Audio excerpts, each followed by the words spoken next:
هانی نهشتنی تندوتیجی دیجی جنانی کرد و گروپا فیمینستەکانی نیویۆرک کۆ دەبنەوە. و لە شنگال پاشماوەی گۆڕی چەند قوربانیەکی هێرشی داعش دەدۆزرێنەوە.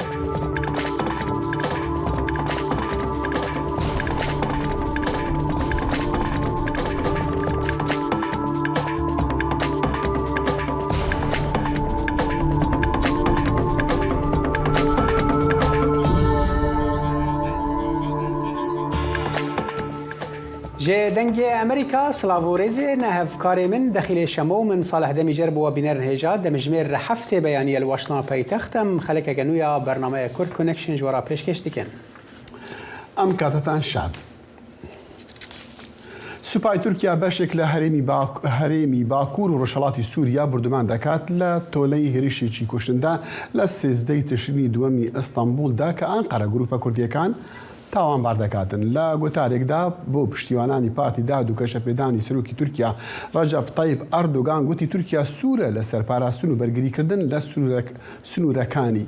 دوا بەدوای پارلەمانەکەی ئەستانبول تورکیا هێرشی کردە سەر چەند دەڤەرێکی سووریا و عێراقیش. دوێنێ یەکشەمەش تورکیا جارێکی تر هێرشی کردە سەر ئامانجەکانی چەکدارە کوردەکان و وەزیری بەرگری تورکیا بنکەیەکی لەشکەری تورکیا لەسەر سنووری عێراق سەرکردەوە. لەلایەکی ترەوە ئەنکەرە دەڵێتن کە بە هێزەکانی رووسیای گوتووە کردە چەکدارەکان لەو ناوچەیە ڕاناگرێتن. ئەمەش دوا بەدوای داوایەکی رووسیا بوو بۆ ڕاوەستاندنی کارە چەکدارەکانی تورکیا. دەمەکێدا کۆ ترکیە پلان دکە ئۆپەراسیۆنێکە لەشکریە بەژایی لە سووریە پێک بینە ڕێڤەبەریە خۆسەرا باکوور و ڕۆژهەڵاتی سووریە ژێ دۆستên خۆیان ئەمریکی و ئەوروپی دەخوازە کۆ بە ئاوایەکی دیپلۆماتیک دەستێوەردانێ بکەن و ڕێ لە ئۆپەراسیۆنەکە وەها بگرن. گەر تورکیە ئۆپەراسیۆنەکە وەها دەست پێ بکە ئەمریکا و ئەوروپی دکارن چ بکەن.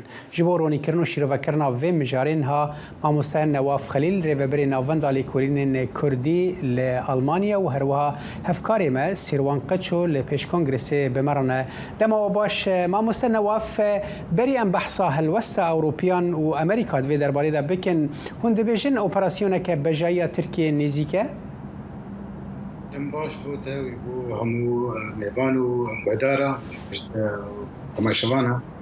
براستی او گفاهانی هر دمی نجبر روجی داوی جبر اف مسئله مسئلاتی گریدای هلوست حکومت ترکیه جد 2012 دما سروکی ترکیه رجب طیب اردوغان گوگم قبول ناکن ناپجرین باکوره کی دستر سنوری بچید ما بس به او تدیج باشور کردستانی یا هرم کردستانی بیجن باکور اف هلوست هر دوامه دی جارنا تدی بهانه درد کردن وتم دمينه ابقى فعالي لسر كردا وبيكاتي دي لي وقت ديار بشتي حشت نهروجا هناكي جارنا بهيفي تشيد بن انجاما لبو تفكرا تشيد بن ودا انجاما لهفكرنا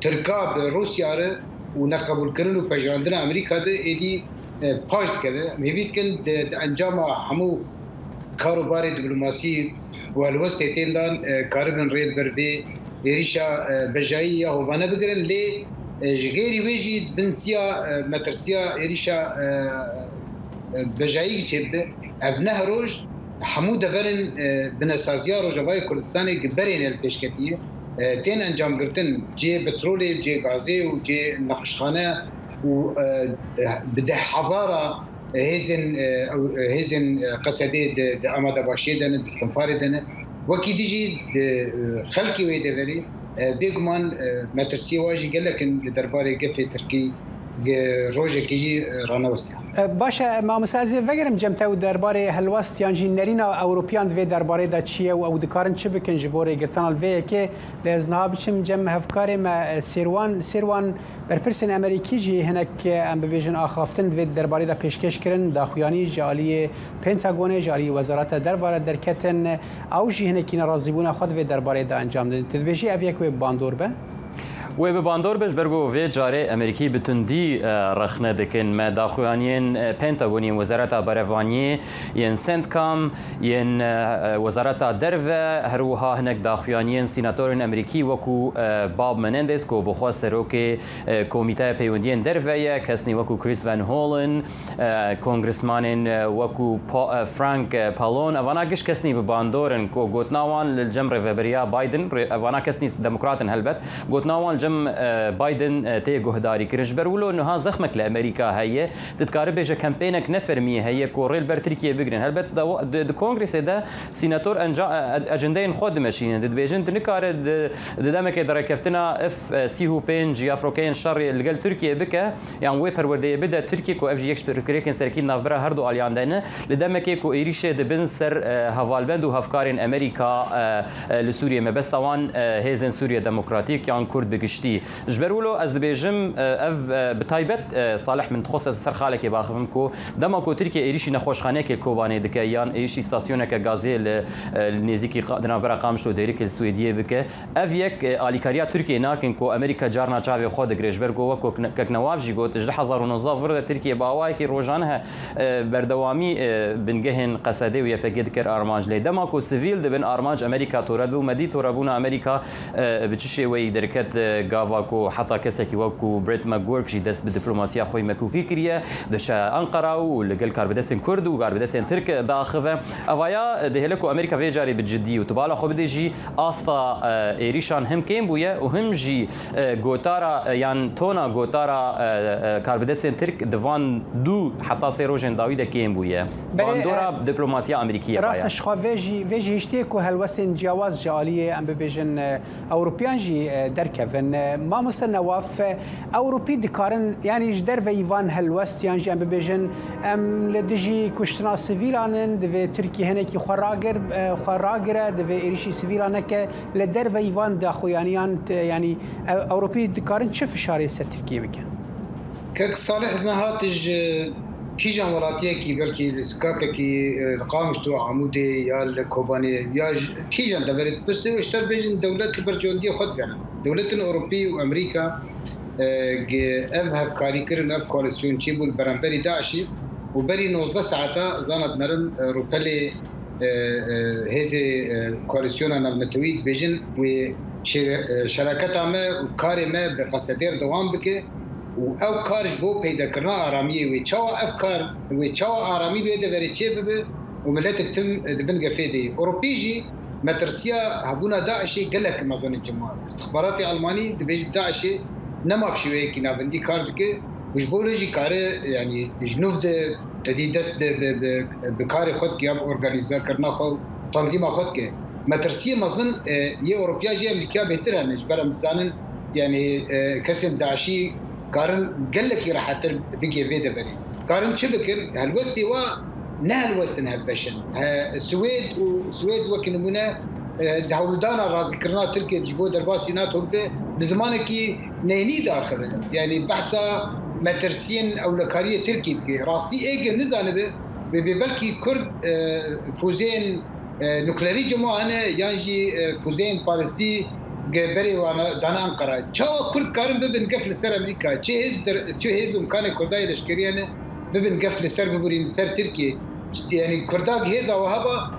وندشتن عفرين وسري كان يقدر يسبي بيدا غركرن وغابا جوي دي صار رزقار كربانا قف ومترسي سر كرداو بكاتي دين چه امكان وانا بيغمان يكتيا اوروبا بالوستكي هبش الوستكي نمبري تركابستينه بتايبر جه الوسطى كك صالح جدد باندور خو علي ابوريد بك وتركيا راستراس براوستان تركيا دي قنا قيده بري چن مهاجر بجاتنا باندورا روشا ايكونومي پر باندور اردوغان دك بيغمان الوسطى كي هبش قاره في بسدمي راوستان دنا في كيف شوي كي راست باشه سیروان دوی درباره دا جوازیت دنابنا هالوسط امریکا یعنی جنب بجن نزیک بونا امریکا ج و روشه و یا اوروپیان چیه و گلو و امریکی تن نزیک بونا که مروفاهی نزیکی و مجاری ببن لج براسیجی و جبر هزین وان سر عرضی هنا و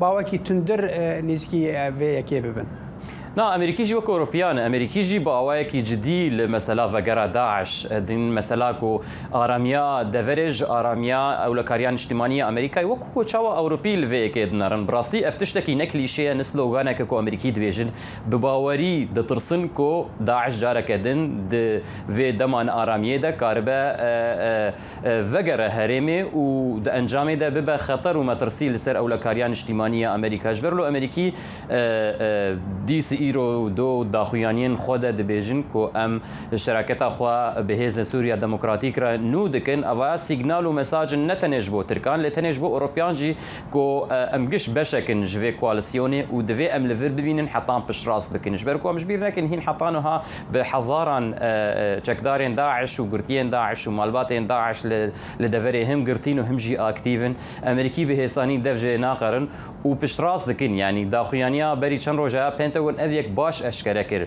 کو ت مایتکرنه که لشکری یا نو یا لسوریه ده صدی صد باندوره که نگاتیو یا نینی لسر يعني ایریش یا تکوشینا دجی داعش وره کرن جبرولو اوایا مساجه که امریکا نتنج بو ترکا جبو هر کسی ده پیش بله سیروان پیش کنگرس و ما نواف خلیل ریوبری نووندا لیکونین کردی لالمانیا گلک سپاس بو وان آگاهیان گلک سپاس بو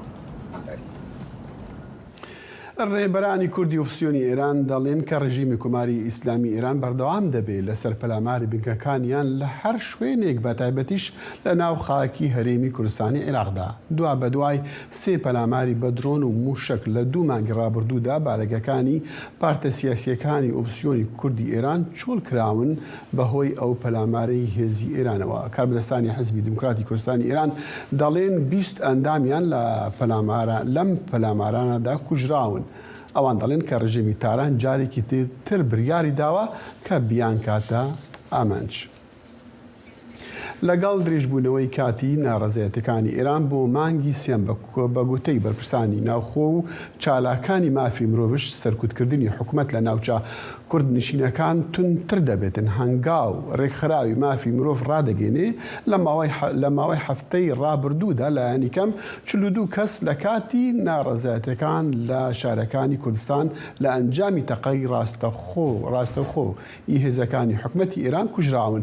ئەو گروپە کە چاودێری مافەکانی مرۆڤ لە کوردستانی ئێران دەکاتن باس لەوە دەکاتن کە لایەنی کەم 1500 کەس بریندار بوونە.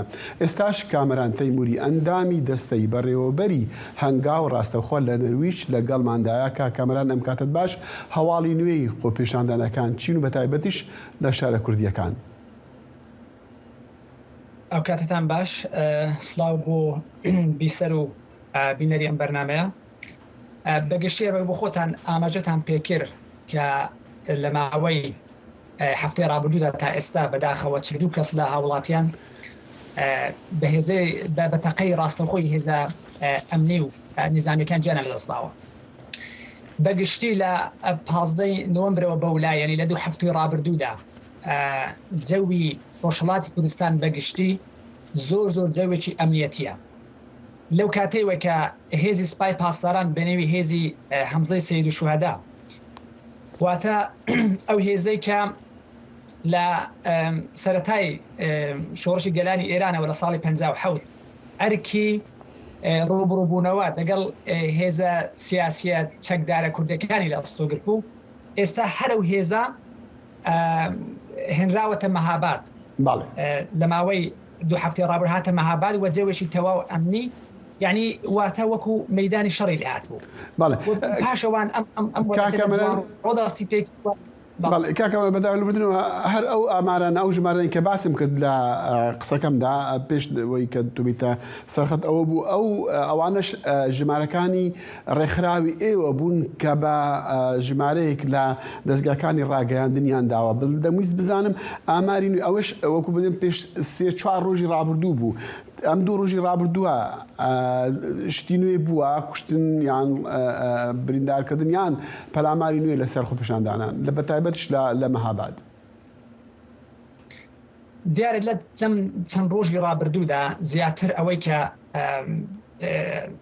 هێزە ئەمنی و نظامی کردویانە کیزیان بووە زیاتر لەسەر ترساندن تۆقاندن و ڕفاندنی خەڵک ڕێژەیەکی یەکجار زۆر بەرچاو لە هاوڵاتەکان ئێستا ئەڕفێنراون بۆ شوێنی نادیار جێزراوەتنەوە. ئێمە ڕۆژە ڕابردوودا ئامارێکە بەدەستمان گەیشتووە بۆ نمونە 2 نەفەر لەو کەسانە کە پێشتر بریندار ببوون ئێستا گیانە لەدەستاوە و هەروەها کەسێک لەژێر شکنجە لەژێر ئەشکەنجە گیانی لەدەستاوە. بەڵام بەگشتی ئەگەر ئێمە چاو لە ئاماری گشتی بکەین بەگشتی 116 کەس لە هاوڵاتیان لە ڕۆژهەڵاتی کوردستان تا ئێستا گیانە لەدەستاوە کە لەم 116 کەسە 7 کەس ژنن 14 منداڵن تەمەن ژێر 18 ساڵن کە لەم 116 کەسە 7 کەسیان لەژێر ئەشکەنجە گیانە لەدەستاوە. باڵێ کاکە منە دەمیست باسی ئەو بکەم کە ڕابەری ئێران ستایشی هێزەکانی بەسیج داوە هەربەتە ستایشەکەش ئەوە بوو کە وەڵامی ئەم هێزانە چۆن بووە بۆ سەرکوتکردنی خۆپیشاندانان. یعنی ئەمە نیشانەیەکە کە توندیتیژی زیاتر دەبینین لە ماوەی داهاتوودا؟ بێگومان بەو لێدوانانەی کەسانی یەکەمی حکوومەت و هەروەها بەو هەڕەشانێک کە دەیکەن لە دەستگا تەبلیغاتەکاندا و بەو هێز و ئەو هێزەی کە مستەخەریان کردووە لە شار و شارستەکانی ڕۆژهەڵاتی کوردستان بێگومانی وێ دەچێت و هیچ بەدوورنی ئەو مەترسی یەکجار زۆرە کە ئاستی سەرکوت زۆر لەوە زیاتر بێت چونکە بە هەر حاڵ ڕژیم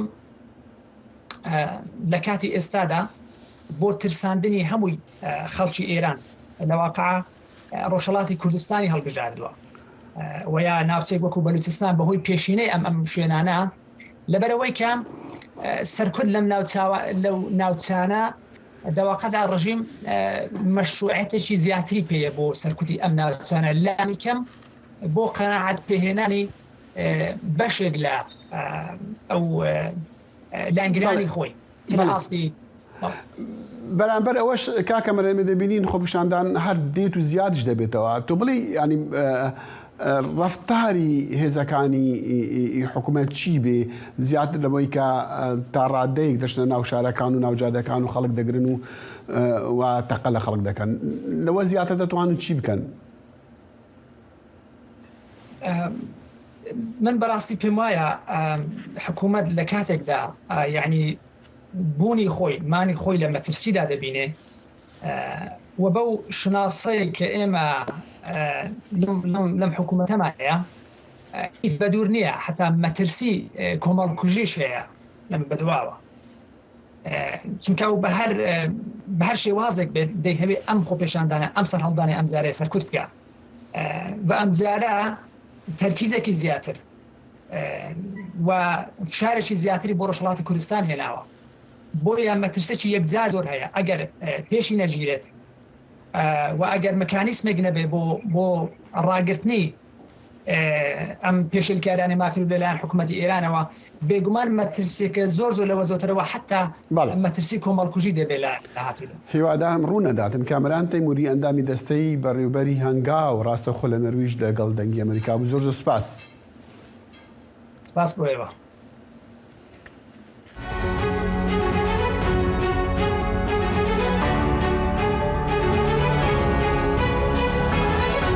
واشنگتن بەنامەیەکی هەفتانەیە لە بەشی کوردی دەنگی ئەمریکاوە ئامادە و پێشکەش دەکرێت. من بەڵێن ساڵح هەموو ڕۆژانێکی هەینی لەگەڵ پسپۆڕاندا تاوتوێی گەرموگورترین بابەتی ڕۆژ دەکەین لە پەیوەندی بە سیاسەتی دەرەوەی ئەمریکاوە. لەگەڵمان بن.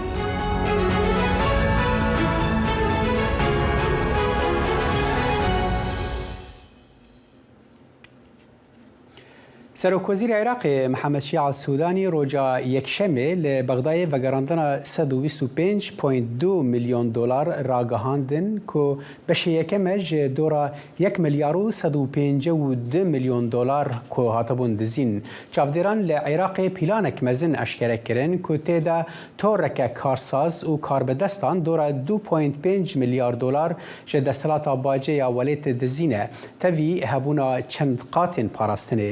پیلان ئێران مەهابووری دا کە تۆلێ دەما کۆ تاقیکردنەکە نافخۆیی وەزارەتە دارایی ئەدعا کرد و کۆمسیۆنە گشتیە باجێ بە سەختەکاری دەردۆرە 2.5 میلیارد دلار دایە 5 کۆمپانیان ئەلسودانی سۆزە تەپەسەرکردنا گەندەلیە دایە لێکێم کەس باوەڕ دەکەن کۆ بەرپرسên پایە بلند ئان سەرکردەیەن سیاسی بێنە محاسبەکردن.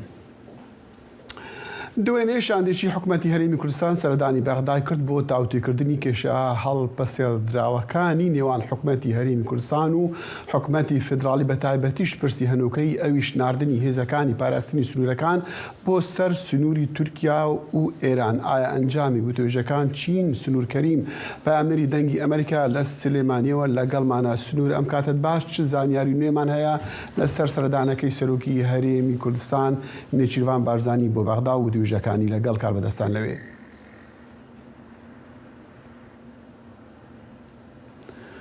سنوور دەنگم دێ دیارە کێشەی دەنگمان دەخی لەم کاتتان باش دیارە سەردانی نێچیروان بارزانی سەرۆکی هەرێمی کوردستان لە کاتێکدایە کە لە ئەم هەفتەیەدا بەڵێ دەخی بەڵێ دیارە سەردانەکەی سەرۆکی هەرێم لە کاتێکدایە کە ئەمە لە ماوەی ئەم هەفتەیەدا دووەم جارێتی سەرۆکی هەرێمی کوردستان بچێتە بەغدا بەدەر لەوە شاندێکی فەرمی حکوومەتی هەرێمی کوردستانیش سەردانی بەغدای کردبوو. دیارە سەردانەکانی هەردوو لایەن جیاواز بوون. سەردانی سەرۆکی هەرێم بۆ ئەوەلێک دەدرێتەوە کە بۆنی ئەوە دەکرێت چاودێران ئاماژە بۆ دەکەن کە دەکرێت پلانێکی ئیقلیمی لە ناوچەکەدا هەبێت بۆی کە تەسلیمکردنی سنوورەکانی نێوان وڵاتانی دراوسێ بسپێردن بە حکوومەتی فیدرالی و هێزی پێشمەرگە دوور بخرێتەوە.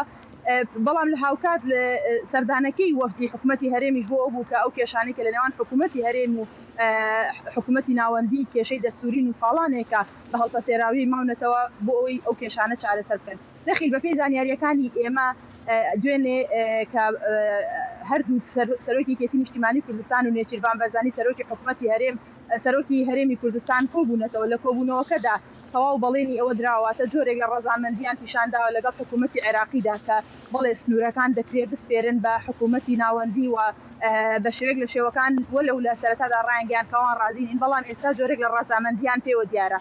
دەخیل چاودێران ئاماژە بەوە دەکەن کە ڕێککەوتنەکە مەترسی گەورە لەسەر دەستکەوتەکانی هەرێمی کوردستان و بەشەکانی تری سووریا و تورکیا دروست دەکات بەرەوەی پێیان وایە کە وڵاتانی ئیقلیمی زەختیان لە حکوومەتی هەرێم کردووە لە ڕابردوودا بەوەی کە هێزە ئۆپۆزیسیۆنەکانی هەم کوردستانی سووریا هەم کوردانی ڕۆژهەڵات کە لە واتە کوردانی ئێران لە خاکی هەرێمی کوردستان دانیشتەجێن پاسف بکرێن لە ڕووی چالاکی سیاسی و ئەسکەریەوە. بەڵام حکوومەتی هەرێم ئەم هەنگاوی نەناواتە لە ڕابردوودا ڕەزامەند نەبووە. بۆیە ئێستا ڕەزامەند بوون بەوەی کە حکوومەتی عێراقی خۆی دەتوانێت سنوورەکان کۆنترۆڵ بکە و ئەمە چاودێران والێکی دەدەنەوە بەداخەوە کە پلانێکی مەترسیدارە لەسەر کوردانی ئۆپۆزیسیۆن واتە ئەو حزب ئۆپۆزیسیۆنانی کە لە هەرێمی کوردستان دەهەن لەبەر پێیان وایە حکوومەتی عێراقی لەمەولا دەتوانێت هەر هەنگاوێک کەوێت لە دژی ئەوان بیگرێتەوە بە شێوەیەک لە شێوەکان لە خاکی هەرێمی کوردستان بەدەریان بنێن یاخود پاسیبیان بکەن لە چالاکی سیاسی کەواتە کاربەدەستانی هەرێم وەکو بڵێ داوای گەرانتی دەکەن کە ئەو هێزانە کە دێنە ئەو شوێنانە ینی شوێنی سنووری لەگەڵ تورکیا و ئێرانە ئەرکی تریان نەبێت تەنها پاراستنی سنوور بێنەک وەکو کورتترسی هەیە لەوەی کە هێزی فدرال بێنە هەرێمی کوردستان وەنیە یان گەرانتیەک پێیان دراوە مەبەسمەوەیە.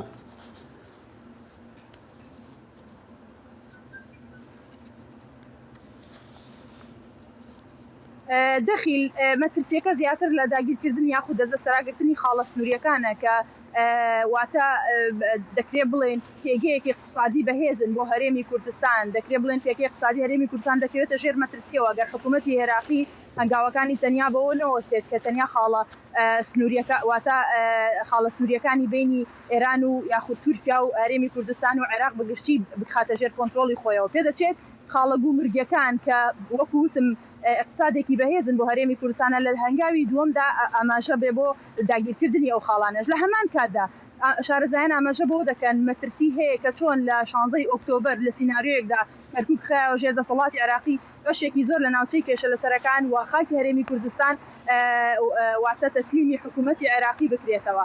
بۆیە لە ئێستادا حکوومەتی هەرێمی کوردستان لە ڕاستیدا زۆر دەترسێت لە پلانەکان بۆنی پلانێکی ئیقلیمی لە ناوچەکە دێ ترس هەیە کە تەنیا نەک هەرێمی کوردستان بگرە ئەو ساتۆیی کە لە ڕۆژئاوا بەناوی ڕۆژئاواوە هەیە لە ئێستادا مەترسی گەورەی لەسەرەواتە بەشەکانی کوردستان یاخود بەش کوردانی سووریا و تورکیا و ئێران بەشەیەک لە شێوەکان لە یەکتر دابڕن ئەم دابڕانە مەترسی گەورە بۆتە دەستکەوتەکانی گەلی کورتیان وایە دروستەکە مەترسیداردا لێکی دەدەنەوە. سنوورکەری پامێری دەنگی ئەمریکا لە سلێمانی زۆر سوپاس. جبر بەڵابوونا ڤیرۆسا کۆرۆنایە خەباتەکە باش لەسەر گۆرên bi komên li şengalê nehat kirin. Niha malbatên qurbaniyan daxwaz dikin ku xebatên divê derbarê de berdewam bibin. Peyamnêrê me li Mosilê raporteka me de kiriye.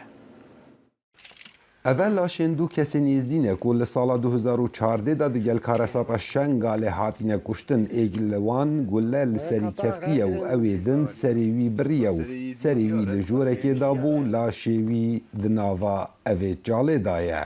Şorekî nêxweş hate bîrem terastî divê bira erê Xwedê. Em zanin ev hesteka kê Xwedê bi rehmînê û midiya guhdara. Me vî me jî hesteyek xwe ha dîtiban nenhat axir midê legal deriyê me dema. Semîr xelkê komelgeha girzerîke ser bi qeza Şengalê vet şerê Daeş da bû ser qeza Şengalê kesokarên Semîrî şer kirin û gelek xortên êzdiya li vê komelgehê hatin kuştin ji ber ku bergîrî kirin û heta dawî fîşek ewan şer kir. Erme bû şer. Saet 2 şevê Xwedê birayên min wez min birazên min çer min min bersatir bûn. Ez bi xwe hatime eyalet xelas kir û ew man. و بخوده جماعت امد مالا دوموان افن برفي ساتر درهانه خوده من درعي بيلي وان قران نبون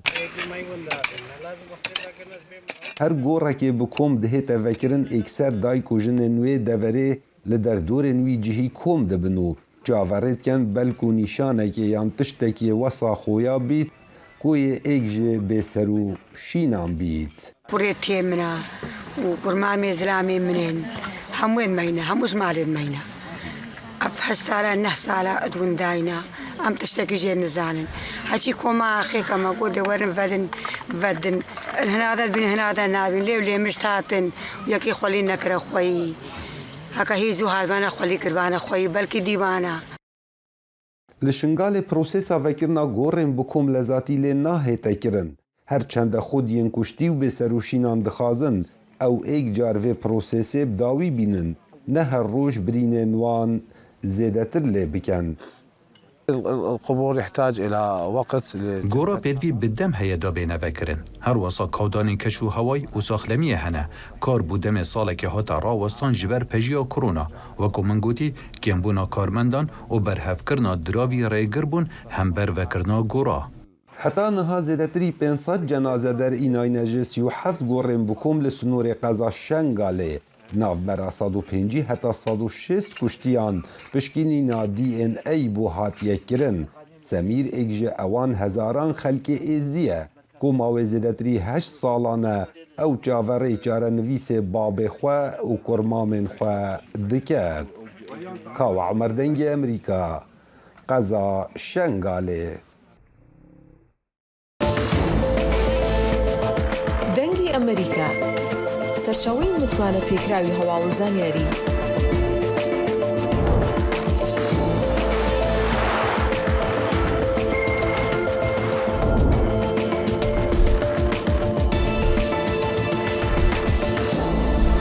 لە ماڵپەڕ و تۆڕە کۆمەڵایەتیەکانی دەنگی ئەمریکاوە ئاگاداری هەواڵ و گۆڕانکاریەکانی جیهان بە.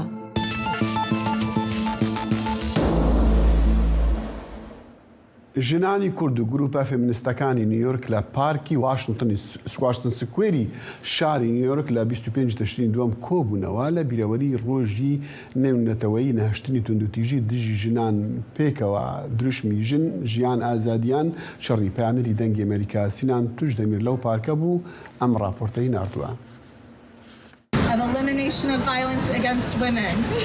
لە باژارێ نیویۆرکی بەڕێوەبەریە ژنên کورد ji bo roja navneteweyî ya têkoşîna li dijî tundiya li hember jinan çalakiyek hate lidarxistin.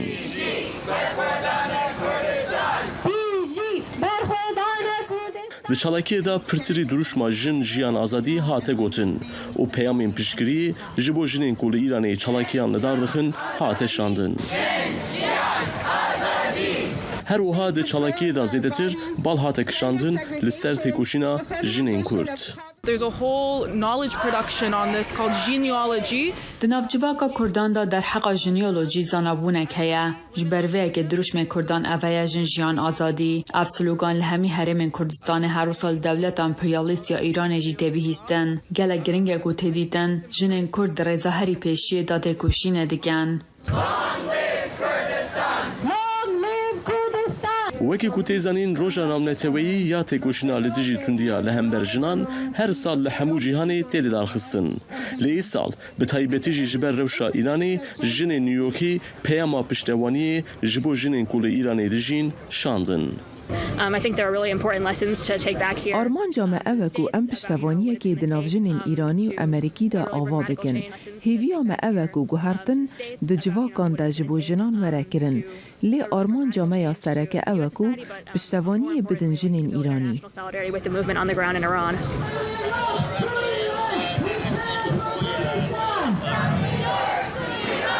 Jinên Kurd yên ku beşdarê çalakiyê bûn hena xaftin jî kirin û di vana xaftinan da balkişandin li ser tundiya ku li hember jinên Kurd tên kirin.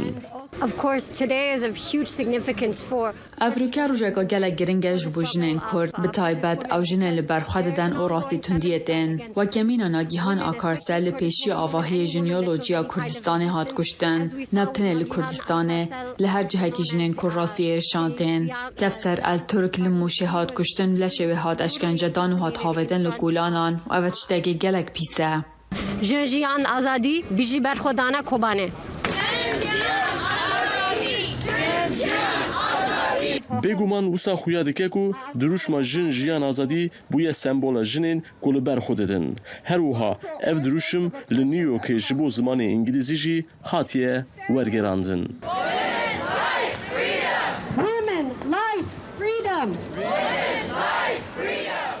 Sinan Tunçdemir, Dengê Amerîka, New York.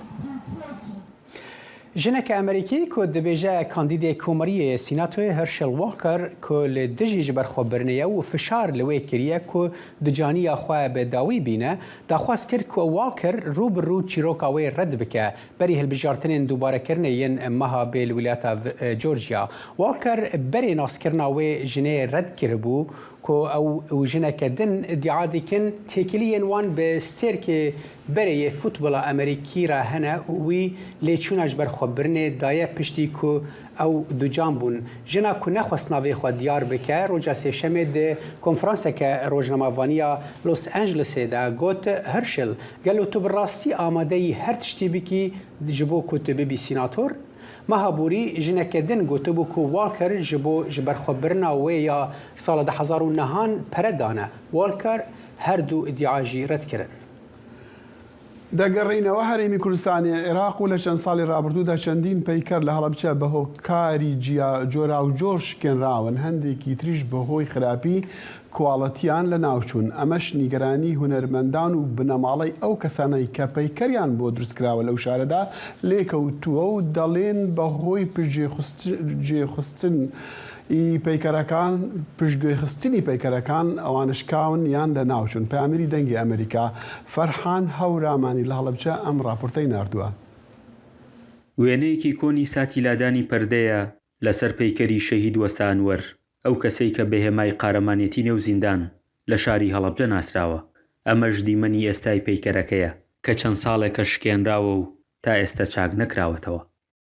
ئەنوەر عەبدوڕەحمان عەبدولقادر محمد شاوشي خلشي عبابيلي لأزلا لحتى كوغانا لكومالا رخصتغاني كومالا إيشاقا لحتى حوتا حجيرات لزندان دوای ئەوەی کەوا تعزیبێکی زۆریەدەن لە هەیەی کەرکووک ئەم پیاوە خۆی بەدەستەوە نادا و تەسی نابێ هەتا توانێ ئاعتراف ناکات.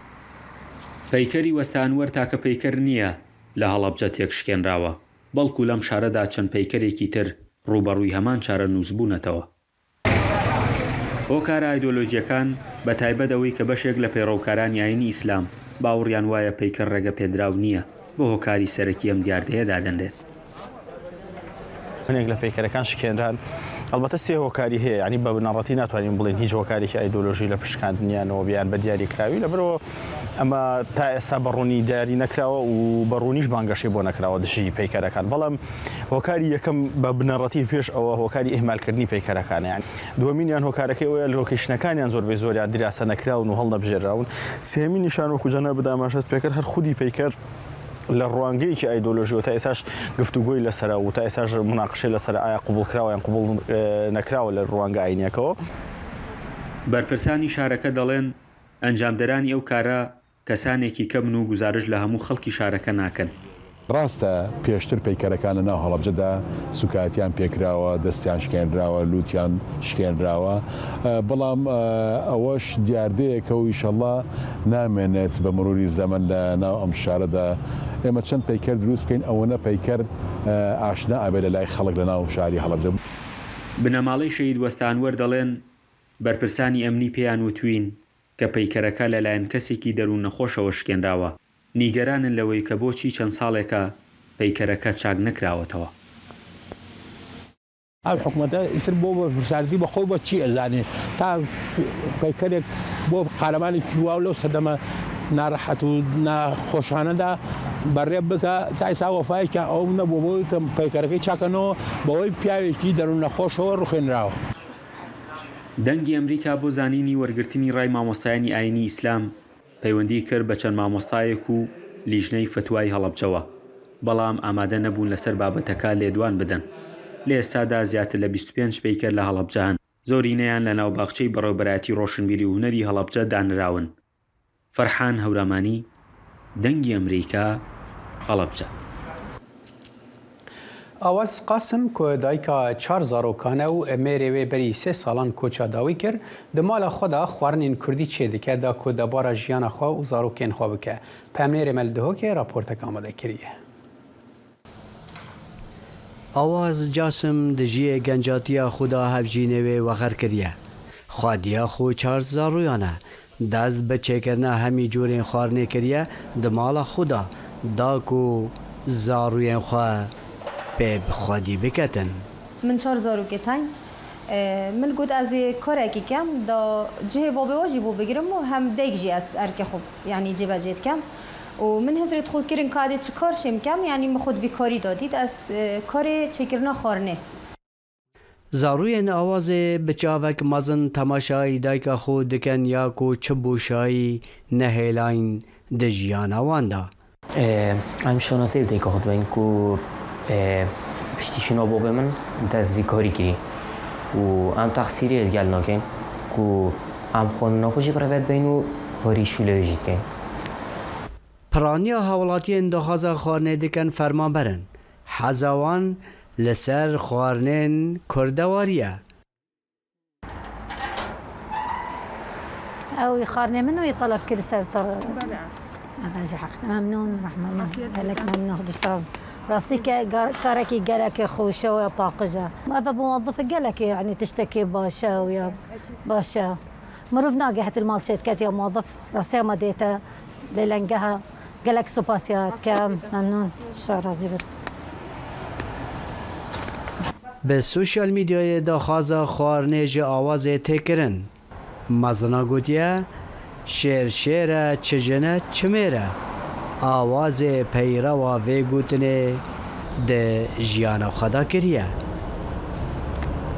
Selam balayî dengê Emerîka Duhok.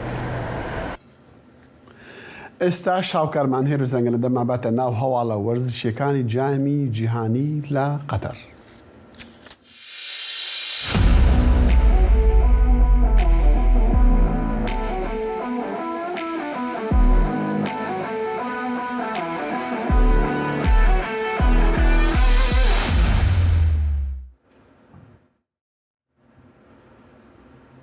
سڵاو ئازیزانم کاتتان شاد من هێرۆزە گەنا بەڕگەی جامی جیهانی 2022تان پێشکەش دەکەم. پێشەم بەرنمەیە لە گروپی جی یاری نێوان کامیرۆن و سەربیا بەڕێوەچوو کە توانیان یەکسان بن هەریەکە و 3 گۆڵیان ئەنجامدا. پاشکەمێکی تریژ لە گروپی H یاری نێوان غانا و کۆریای باشوور دەست پێ دەکات.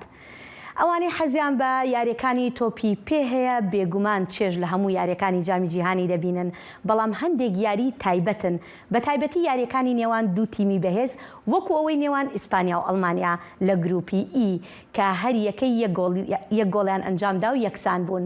چارەنووسی ئەم تیمانە بۆ مانەوە یان نەمانەوەیان لە پاڵەوانێتێکە دەکەوێتە ڕۆژی یەکی مانگی داهاتوو کە ژاپۆن و ئیسپانیا لەلایەک و لەلایەکی تریشەوە ئەڵمانیا و کۆستاریکا یاری دەکەن. لە ڕابردووشدا ئەڵمانیا بە ژاپۆن دۆڕا و ئیسپانیاش لە کۆستاریکای بردەوە. یەکێکی تر لە یاریە هەرە پڕبینەرەکانی ئەم پاڵەوانێتیە تا ئێستا یاریەکەی نێوان ئەمریکا و ئینگلتەرا بوو لە ڕۆژی هەینی کە هیچ کام لەم تیمانە نەیانتوانی گۆڵ تۆمار بکەن و بەمەش یەکسان بوون. ئەم یاریە نزیکەی 20 میلیۆن بینەری هەبوو لە کەناڵە ئینگلیزی و ئیسپانی زمانەکاندا لە ئەمریکا. تەنها لە کەناڵی فاکس سپۆرت 15 میلیۆن بینەری هەبووە یاریە و بەناوبانگی یاریەکە بەراورد دەکرێت بە یاری کۆتایی پاڵەوانێتی ساڵی 1994 نێوان بەرازیل و ئیتالیا کە بەرازیل جامەکەی بردەوە.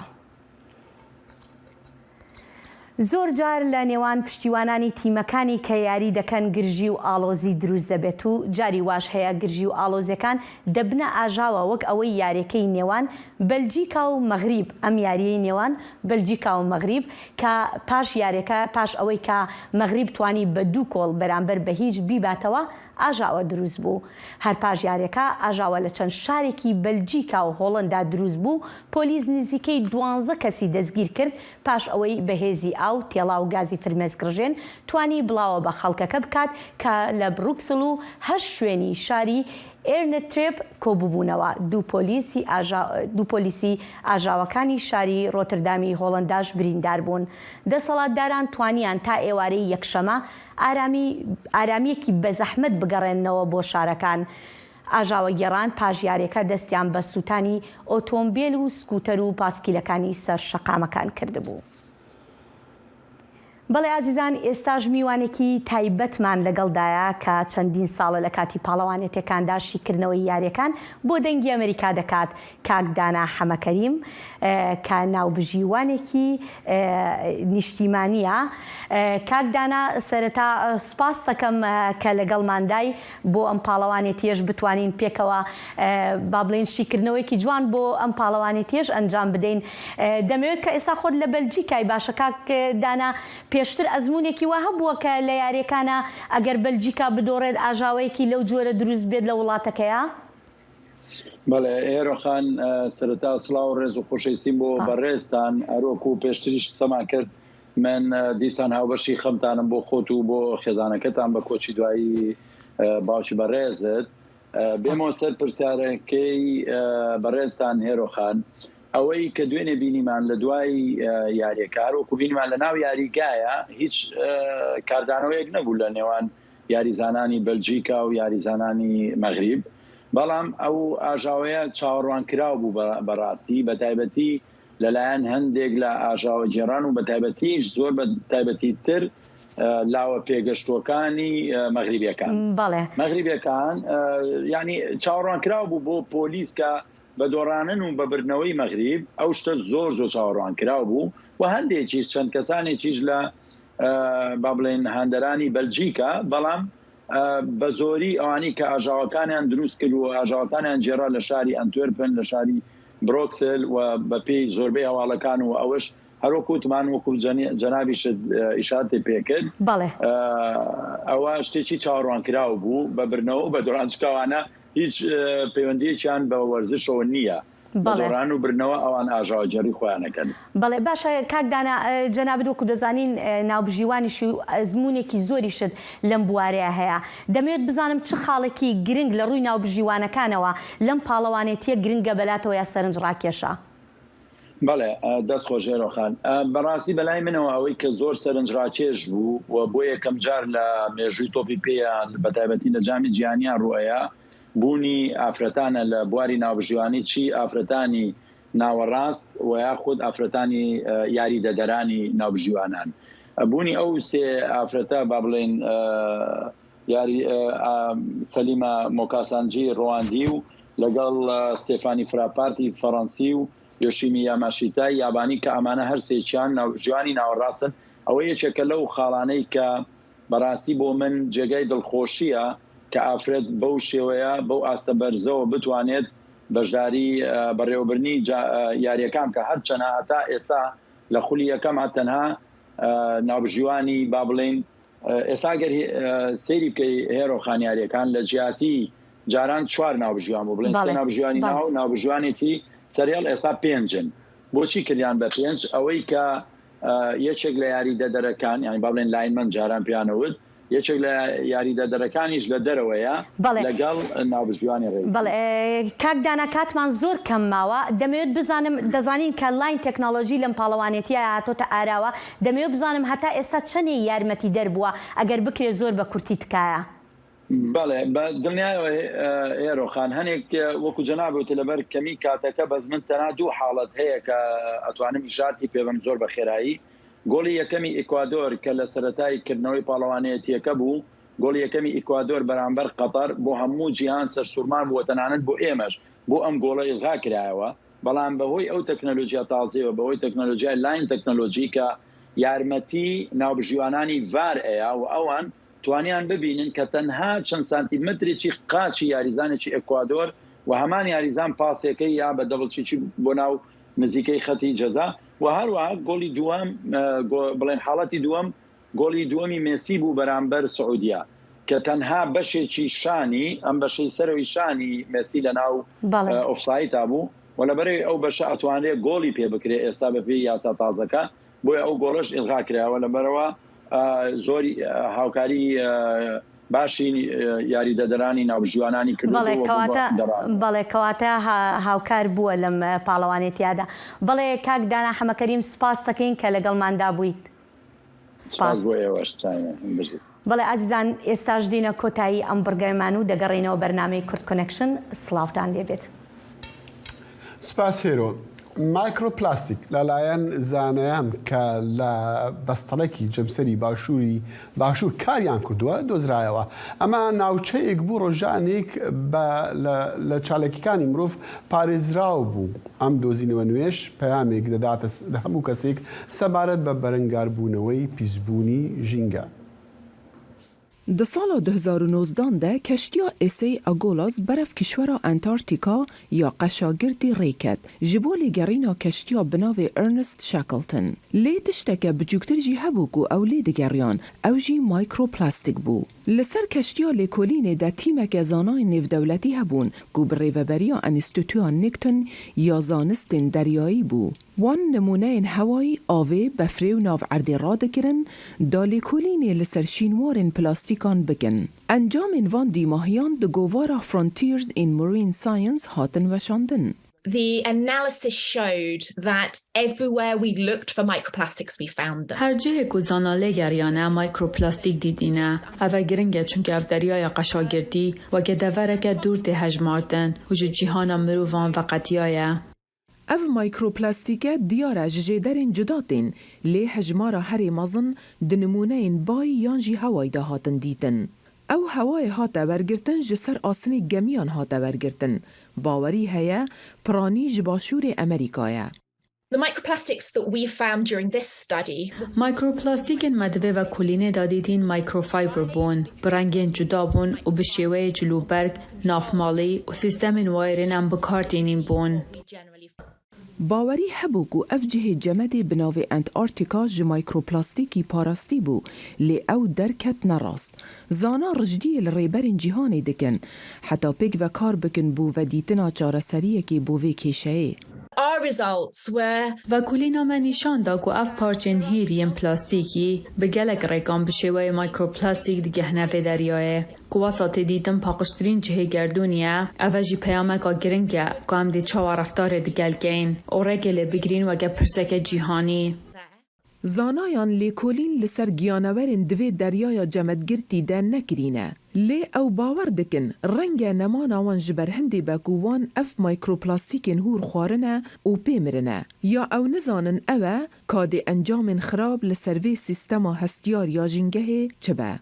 هیلین سندی دنگ امریکا.